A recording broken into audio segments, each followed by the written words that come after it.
Perfume বা সুগন্ধি খালি চোখে দেখা যায় না, কিন্তু অনুভব করা যায়।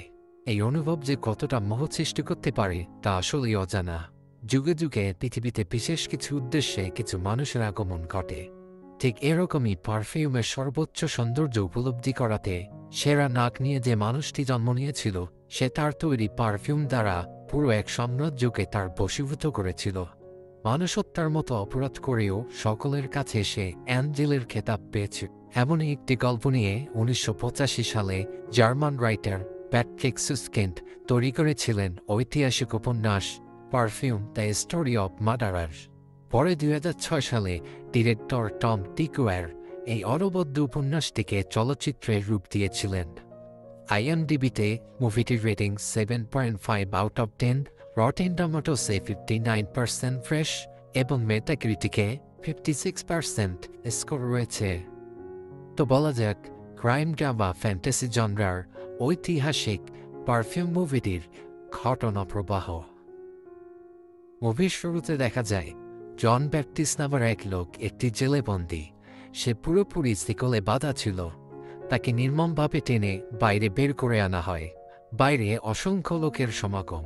তারা সবাই তাকে মার্ডারার বলে ডাকছিল। সবার কাছেই সে ঘৃণার পাত্র হিসেবে ছিল। এই জনসমাগমের সামনেই তার অপরাধের রায় শোনানো হয়। তাকে মৃত্যুদণ্ড দেয়া হয়। সাধারণ কোনো মৃত্যুদণ্ড নয়। মৃত্যুর আগে তার হাত পা ভেঙে ফেলা হবে, তারপর তাকে ফাঁসি দেওয়া হবে। এই রায়ে সবাই খুশি হয়ে যায়। সবার মধ্যে আনন্দের উচ্ছ্বাস দেখা যায়।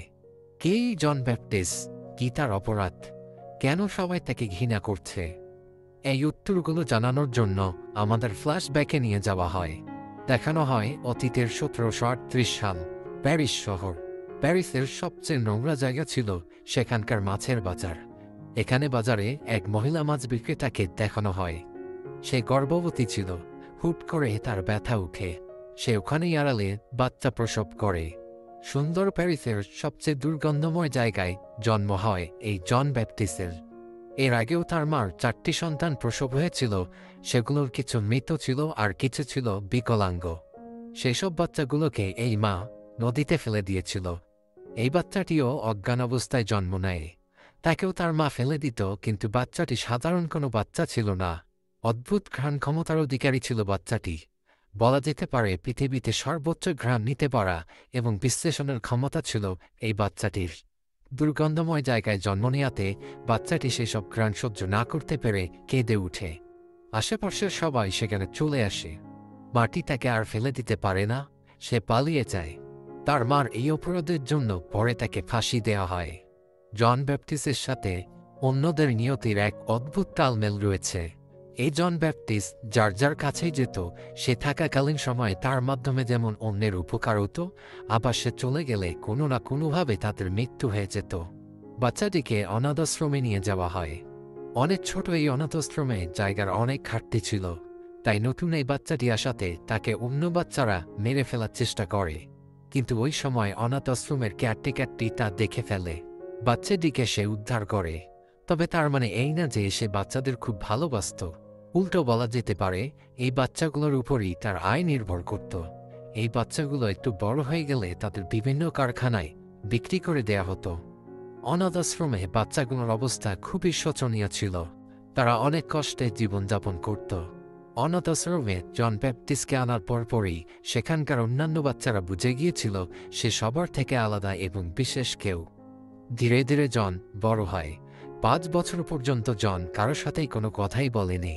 অন্য সব ছেলেরা যেখানে খেলাধুলা নিয়ে মেতে থাকত, জন সে সময় তার ঘ্রাণ ক্ষমতা নিয়েই ব্যস্ত থাকত। ঘ্রাণে আশপাশের সবকিছু সে অনুভব করত। তার ঘ্রাণ শক্তি এতটাই প্রখর ছিল যে তার দিকে যদি কোনো কিছু ছুঁড়ে মারা হতো, তা সে না দেখেই ধরে ফেলত। জন ১৩ বছরের হলে তাকে একটি চামড়া কারখানায় শ্রমিক হিসেবে বিক্রি করে দেয়া হয়। একইভাবে জনকে দূরে সরিয়ে দেওয়ার জন্য অনাথাশ্রমের ওই কেয়ারটেকার মহিলাটি মারা যায়। ছিনতাইয়ের কবলে পড়ে তার নৃশংসভাবে মৃত্যু হয়। জন যে কারখানায় আসে সেখানেও সে শোষণের শিকার হয়। সেখানে কর্মচারীদের এতটাই অমানবিক পরিশ্রম করানো হতো যে কেউই ৫ বছরের বেশি সময় পর্যন্ত বেঁচে থাকতে পারত না। কিন্তু একমাত্র জনই বেঁচে গিয়েছিল। জন সেই কারখানায় ৫ বছরের বেশি সময় পর্যন্ত কাজ করেছিল। এতে এটা প্রমাণিত হয় জন ওখানকার সবার চেয়ে আলাদা। বিশেষ কিছু রয়েছে তার মধ্যে যা তাকে বেঁচে থাকার প্রেরণা দিয়ে যাচ্ছে। তার মালিক একবার তাকে সাথে করে চামড়া বিক্রিতে শহরে নিয়ে যায়। সে প্রথম শহরে আসে। এতদিন সে অপরিষ্কার পরিবেশে ছিল। এবার শহরে এসে সে নিত্য নতুন সুন্দর সব ঘ্রাণ নিতে পারছিল। ঠিক এরকমই একটি ঘ্রাণ নিতে নিতে সে একটি সুগন্ধির দোকানে চলে আসে, অর্থাৎ পারফিউম ক্রয়ের দোকান। সেখানে সে ওই সময় সবচেয়ে জনপ্রিয় পারফিউম অ্যামোর অ্যান্ড সাইকি এর ঘ্রাণ পায়। এর পরপরই সে আরও একটি সুগন্ধির ঘ্রাণ পায় যা তাকে পাগল করে দেয়। সে মুগ্ধ হয়ে ওই ঘ্রাণটির পিছু পিছু চলতে থাকে। সুগন্ধটি এক ফল বিক্রেতা মেয়ের শরীর থেকে আসছিল। সুন্দরী সে মেয়েটি জনের পিছু আসা বুঝতে পারে। সে তাকে কিছু ফল দেখিয়ে বলে সে কিনতে চায় কিনা, কিন্তু জন সে তো শুধু সুগন্ধই বুঝে। সুগন্ধই যেন তার জন্য স্বর্গ। সে আর কিছুই চায় না। সে ওই মেয়ের এগিয়ে দেওয়া হাত থেকে ঘ্রাণ নিতে শুরু করে।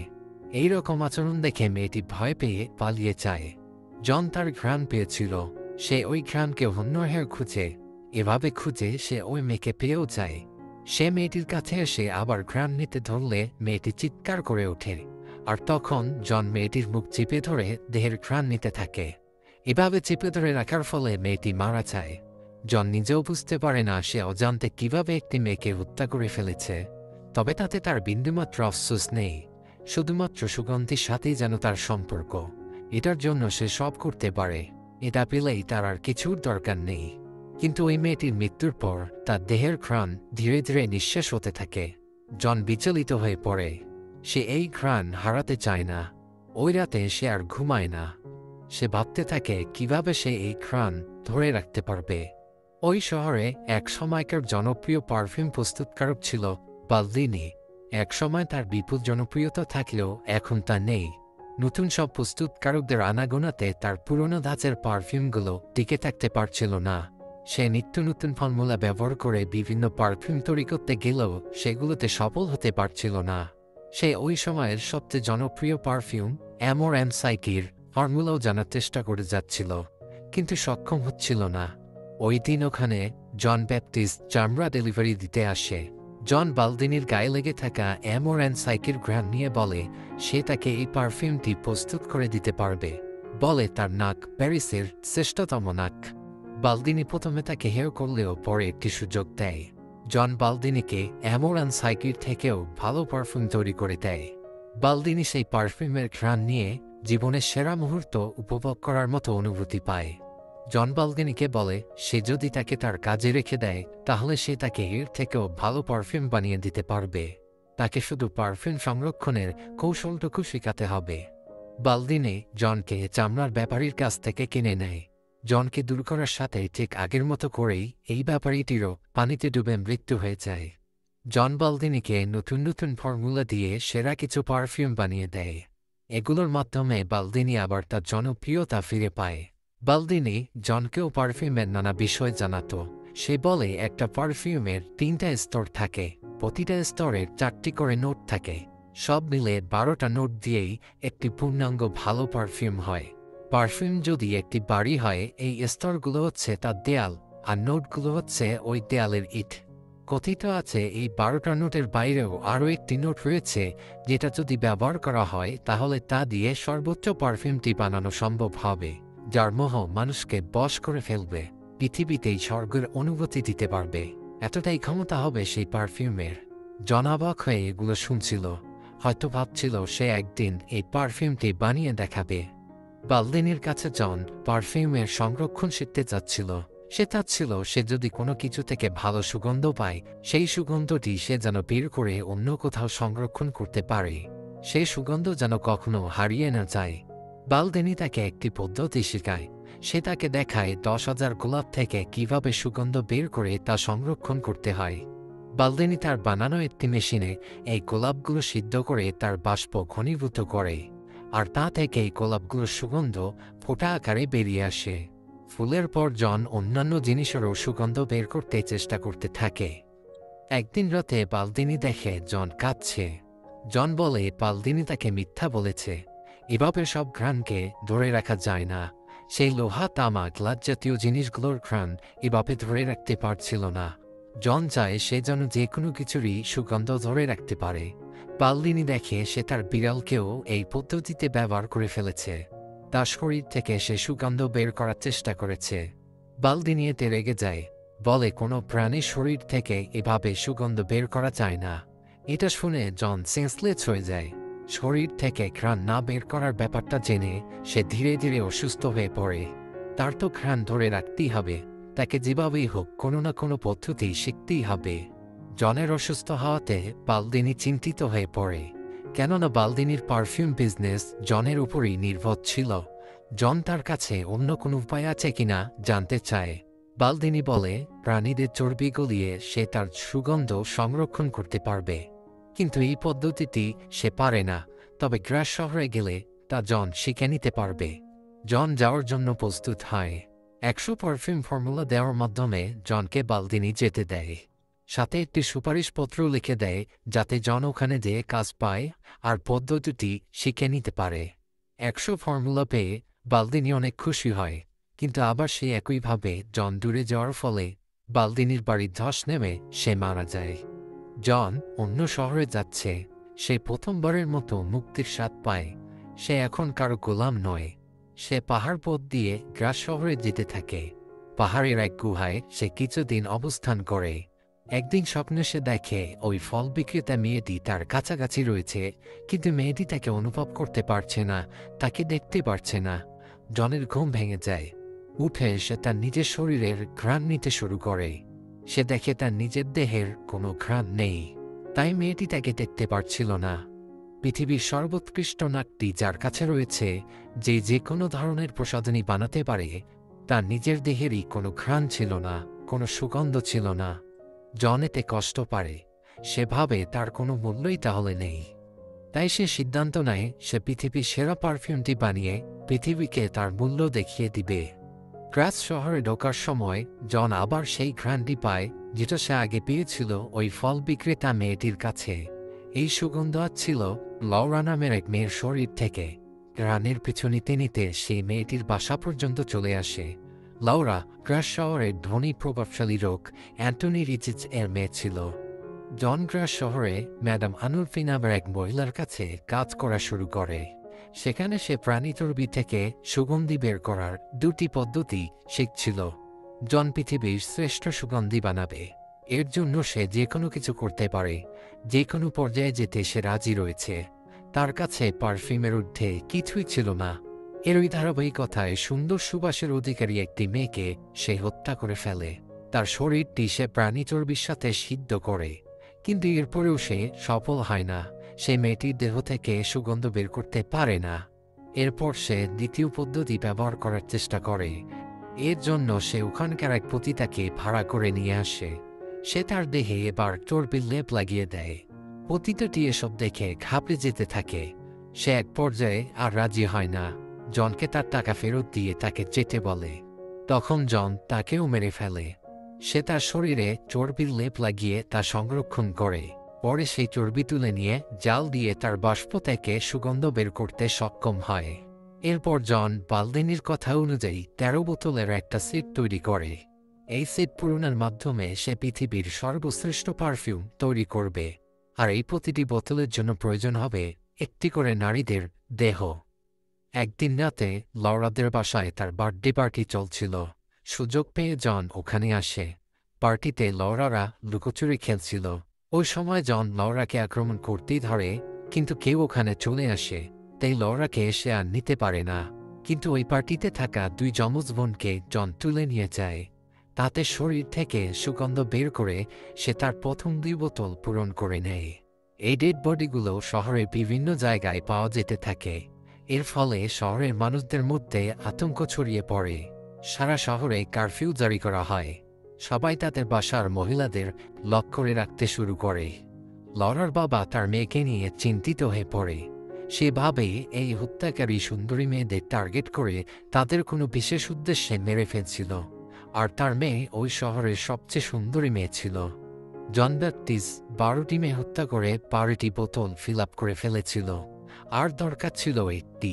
এটা সে ওই লরা নামক মেয়ের কাছ থেকেই নেবে। এতগুলো মেয়ে হত্যাতে চার্চে একটি সভা বসে। সেখানে সবাই মর্মাহত আর ক্ষুব্ধ ছিল। তারা সবাই এটা থেকে নিস্তার পেতে চাচ্ছিল। ওই সময় সেখানে একটি সংবাদ আসে, গ্রেনাবল শহরে একটি লোক ধরা পড়েছে যে নিজেকে হত্যাকারী হিসেবে স্বীকার করে নিয়েছে। এটা শুনে সবাই খুশি হয়ে যায়। পরে তারা সবাই আনন্দ উচ্ছ্বাসে মেতে ওঠে। কিন্তু অ্যান্টনি রিচিজ এটা মেনে নেয় না। সে তদন্ত করে বলে এটা ভুল কোনো লোক। লোকটি স্বীকারোক্তিতে বলেছে মেয়েদের সে মেরে তাদের চুল কেটে নির্যাতন করেছে, কিন্তু লাশগুলোর চুল কাটা থাকলেও তাদের শরীরে কোনো নির্যাতনের চিহ্ন ছিল না। হত্যাকারী এদের অনেক যত্নেই খুন করেছে। কিন্তু অ্যান্টনির সব কথা কেউই মেনে নেয় না। সবাই খুশিতে মেতে থাকলেও অ্যান্টনি তার মেয়েকে নিয়ে ওই শহর থেকে চলে যায়। কিন্তু যাওয়ার সময় লৌরার ঘ্রাণ জনের কাছে এসে পৌঁছে। জন সেই ঘ্রাণের পিছু পিছু লৌরাদের সাথে অন্য জায়গায় চলে আসে। অন্যদিকে মারা যাওয়া ওই পতিতা মহিলাটির বিড়াল মহিলাটির কাপড়গুলো জনের রুম থেকে বের করে ফেলে। পরে আশেপাশে সবাই এসে সেখানে এখন পর্যন্ত মৃত 12টি নারীর বস্ত্রই খুঁজে পায়। পুলিশ জনকে হন্য হয়ে খুঁজতে থাকে, কিন্তু জন ওখানে ছিল না। সে লৌরাদের সাথে চলে এসেছিল। অ্যান্টনি একটি হোটেলে উঠেছিল। সে তার মেয়েকে একটি রুমের মধ্যে লক করে রাখত, আর তার রুমের চাবি তার নিজের কাছে রেখে সে ঘুমাত। জন এক রাতে ওই হোটেলে ঢুকে আড়ালে চাবি নিয়ে সে লৌরার রুমে যায়, লৌরাকে হত্যা করে, আর তার শরীর থেকে 13তম বোতলটি ফিল আপ করে নেয়। পরের দিন সকালে অ্যান্টনি তার মেয়েকে মৃত অবস্থায় পায়। সে অনেক মর্মাহত হয়। সে পাগলের মতো কাঁদতে থাকে। অন্যদিকে জন তার 13 সুগন্ধ পেয়ে গেছে। এই 13তম সুগন্ধটি আগের 12টির সাথে সে মিলিয়ে দেয়, দিয়ে সে তার কাঙ্ক্ষিত পারফিউমটি তৈরি করে ফেলে, যে পারফিউম বানানো প্রায় অসম্ভবই ছিল। এরপর সেখানে পুলিশ চলে আসে। জনকে গ্রেপ্তার করা হয়, আর এরপরই ঘটনা নিয়ে যাওয়া হয় মুভির একদম শুরুতে, যেখানে জনকে দেখানো হয়েছিল তার ফাঁসির আদেশ শোনানো হয়েছিল। 2 দিন পরে তার ফাঁসি ঘোষণা দেওয়া হয়। ফাঁসির দিন এসে যায়। শুধু ওই শহর নয়, বাইরে থেকেও নানা মানুষ এসেছিল তার এই ফাঁসি দেখার জন্য, ঐতিহাসিক এই খুনিকে দেখার জন্য। গার্ডগুলো জনকে নিয়ে আসতে যায়। ওই সময় সুযোগ পেয়ে জন তার বানানো সে পারফিউমটি খুলে ধরে। এই পারফিউমের সুগন্ধে ওখানকার সবাই মুগ্ধ হয়ে অচেতন হয়ে পড়ে। পরে দেখা যায় জন রাজকুমার বেশে ফাঁসির মঞ্চে এসে পৌঁছে। জল্লাদ তার গায়ে লেগে থাকা পারফিউমের গন্ধে মুগ্ধ হয়ে যায়। সে তার হিতাহিত জ্ঞান হারিয়ে ফেলে। সে তাকে নির্দোষ বলতে থাকে। এরপর জন তার পারফিউমটি তুলে ধরে, রুমালে করে সেটির ঘ্রাণ সে ছড়িয়ে দেয়। আশেপাশের সবাই এই সুবাসে মুগ্ধ হয়ে যায়। তারা অদ্ভুত সুন্দর অনুভূতি পায়। স্বর্গের সুবাস যেন তাদের মোহিত করে যাচ্ছে। তারা পৃথিবীর সবকিছু ভুলে যায়। ভেদাভেদ ভুলে একে অপরের প্রতি ভালোবাসার দৃষ্টিতে তাকাতে থাকে। একে অপরকে ভালোবাসতে শুরু করে। তারা সবাই জনকে অ্যাঞ্জেল মনে করতে থাকে। এমনকি লরার বাবা পর্যন্ত তার কাছে এসে নিজেকে সঁপে দেয়, জনের কাছে ক্ষমা চায়। জন সবার ভালোবাসা দেখে প্রথমবারের মতো ভালোবাসাকে অনুভব করে।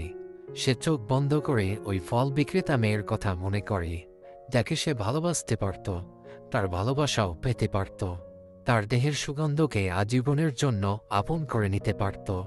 শুধু সুগন্ধের সন্ধানে সে ওই মেয়ে সহ অনেককে হত্যা করে ফেলেছে। এগুলো ভেবে ভেবে জন অনেক কষ্ট পায়। জন সেখান থেকে চলে যায়। সে এমন একটি ক্ষমতার অধিকারী হয়ে গিয়েছিল যা টাকা, ভয় কিংবা যে কোনো আধিপত্যের চেয়ে শক্তিশালী। তার কাছে এমন এক শক্তি রয়েছে যা দিয়ে সে যে কোনো সম্প্রদায়কে বশ করে নিতে পারবে। সে চাইলেই বাদশাকে প্রজা বানিয়ে পুরো সাম্রাজ্যকে তার করে নিতে পারবে। কিন্তু সে সবার কিছুই করে না। এই পারফিউমের মোহে সবাই তাকে ভালোবাসছে, সম্মান করছে, কিন্তু এই মোহ কেটে গেলে তার কোনো অস্তিত্বই তাদের কাছে নেই। এই কৃত্রিম ভালোবাসা দিয়ে তার কি হবে, তাই সে তা আর চায় না। সে নিজেকে তুচ্ছই মনে করতে থাকে। সে যে লক্ষ্য নিয়ে এগোচ্ছিল তা হয়তো পূরণ হয়ে গেছে, কিন্তু জীবনের আসল লক্ষ্যই সে হারিয়ে ফেলেছে। জীবনে আর তার কোনো আশা নেই। সে হাঁটতে হাঁটতে ওই দুর্গন্ধময় মাছের বাজারে এসে পৌঁছায়, যেখানে তার জন্ম হয়েছিল। ওখানে সে তার মাথায় ওই পারফিউমটি পুরো ঢেলে দেয়। সবাই সেই ঘ্রাণে পাগল হয়ে যায়। তারা তার গায়ে এসে ঝাঁপিয়ে পড়ে। তারা তার শরীরের ঘ্রাণ নিতে নিতে শরীরের বিভিন্ন অংশ ছিঁড়েই ফেলে।